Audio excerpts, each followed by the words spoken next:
Down to 2 sa simula, tapos 8 straight games agad.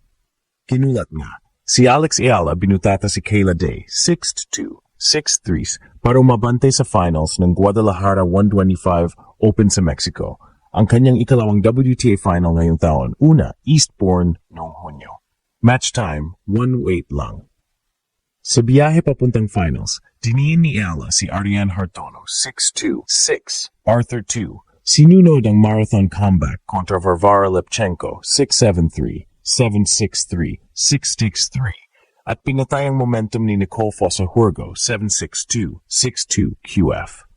Seeded number 2 si Alex Dito at kasalukuyang nasa WTA number 75. Finals, kalaban si Pana Udvardy number 134 na dumaan kina Francesca Jones at Maria Kozyreva. May one-day head-to-head edge pa siya laban kay Alex mula sa naunang laban ngayong taon. Kaya ito ang tunay na rubber match ng 2025 narrative ni Ella. Historya na kataya, unang WTA title ng isang Pinoy, abot kamay. Context check. Ang Eastbourne run ni Alex noong Hunyo ang nagbukas ng pinto. Siya ang unang Filipina sa WTA final. Muntik pang mag-champ kung hindi nasagip ang 4 na championship points ni Maya Joint. Ibig sabihin, handa na siya sa big stage at Guadalajara ang perfect redemption arc. Why this matters? Hindi lang ito panalo sa court. Ito'y flag plant para sa PH tennis. Kapag kinuha ni Alex ang titulo, babasagin niya ang kisame para sa susunod na henerasyon. At patunay na kaya ng Pinoy sa pinakamataas na antas. Laban Alex, laban Pilipinas. Mga kababayan, isa na namang makasaysayang kabanata ang isinulat ng tennis sensation na si Alex Ayala matapos niyang burahin ang Amerikanang si Kayla Day 6-2, 6-3 sa semifinals ng Guadalajara 125 Open sa Mexico.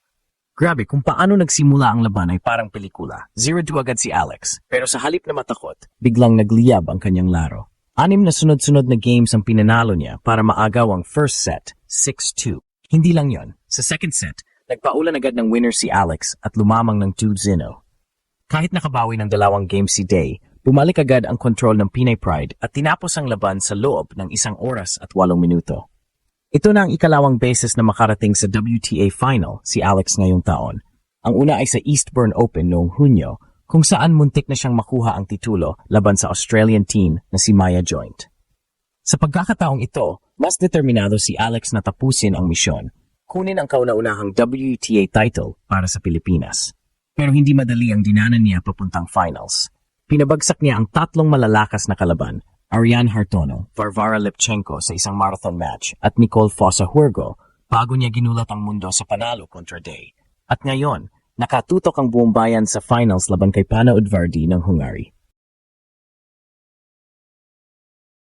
Isa itong showdown hindi lang para sa tropeo, kundi para sa kasaysayan ng Pinoy tennis. Kung babalikan natin, hindi overnight success ang kwento ni Alex Ayala.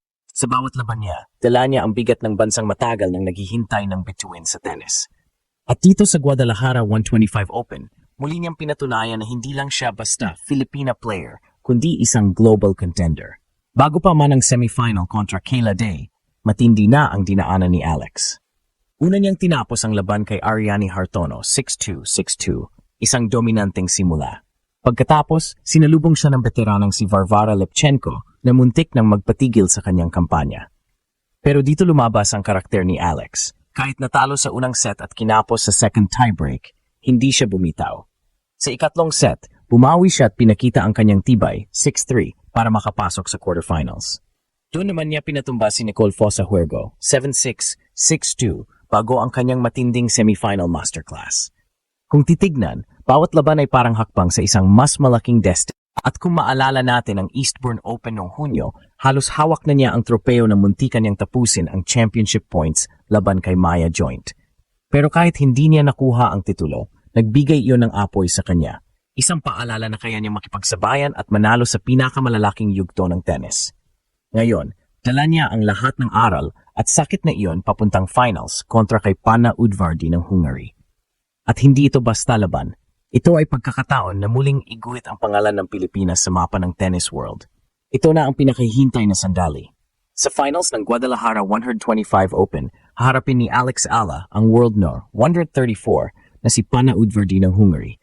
Hindi ito basta-bastang laban, kundi isang pagsubok na maaring magtulak kay Alex sa pinakadulo ng kanyang pangarap. ang maging unang Pilipina na makakuha ng WTA title. Kung susuriin, may bigat ang laban na ito. Si Udvardy ay isang dating top 80 player, may matibay na experience sa WTA circuit at napatunayan na rin ang kanyang kakayahan sa clay at hard courts. May psychological edge pa siya dahil hawak niya ang 1-0 head-to-head record laban kay Alex. Para sa maraming manlalaro, malaking factor yon sa finals dahil alam mong kaya ka ng talunin ng kalaban. Pero dito pumapasok ang tibay at maturity ng ating Pinay pride. Si Alex ay hindi na ang batang debutante na kinakabahan sa pressure. Siya ngayon ay isang World No. 75 na unti-unting binubuo ang sarili bilang contender sa pinakamataas na antas. Kung momentum ang pag-uusapan, malinaw na nasa panig ni Alex. Dominante ang kanyang kampanya sa Guadalajara. Tinalo niya ang mas mataas na ranked players, dinayag ang veterana sa isang marathon comeback match, at sa semifinals, pinakita niya ang kanyang kakayahang bumangon mula sa 2 deficit kontra Kayla Day. Ang kanyang composure at killer instinct ay lumalabas na parang natural na sa kanya. At ang pinakamahalaga, dala niya ang apoy mula sa Eastbourne Open Finals, kung saan muntik na niyang makuha ang titulo kung hindi lang nasagip ang 4 na championship points. Ang karanasang iyon ang nagpatibay sa kanya, isang paalala na malapit na siya sa tagumpay. Hindi lang tropeo ang nakataya rito. Kapag nagwagi si Alex, magsusulat siya ng bagong pahina sa kasaysayan ng Philippine sports. Wala pang Pinoy ang nakapag-uwi ng WTA title, at kung siya ang makakagawa nito, magiging simbolo siya ng bagong yugto para sa tennis sa ating bansa. Hindi na siya simpleng batang nag-aaral sa Rafael Nadal Academy. Isa na siyang huwaran, isang patunay na kayang sumabay ng Pinoy kahit sa pinakamalaking stage. At hindi lang iyon, malaking tulong din ang panalo para sa kanyang world ranking. Maaring tumaas pa siya at magbigay ng mas magandang seeding sa mas prestihiyosong torneo. Kabilang na ang posibilidad ng mas malalim na run sa Grand Slam events. Ngunit higit pa sa ranking sa titulo, ang laban na ito ay tungkol sa pagangat ng lahing Pilipino.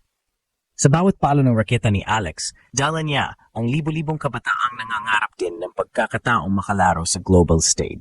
Dala niya ang inspirasyon para sa mga batang naglalaro sa kalye, sa mga nanay at tatay na nagtutulak ng kanilang anak sa sports, at sa bawat Pinoy na gustong makita ang watawat natin sa gitna ng international spotlight. Kaya't pagharap ni Alex kay Udvardy, hindi lang siya isang 20 anyos na tennis prodigy mula Maynila. Siya ay simbolo ng bagong pag-asa, isang kuwento ng determinasyon at posibleng maging una sa kasaysayan. Sa gabing iyon sa Mexico, hindi lang laban para sa tropeo ang makikita natin. Laban ito para sa buong bansa.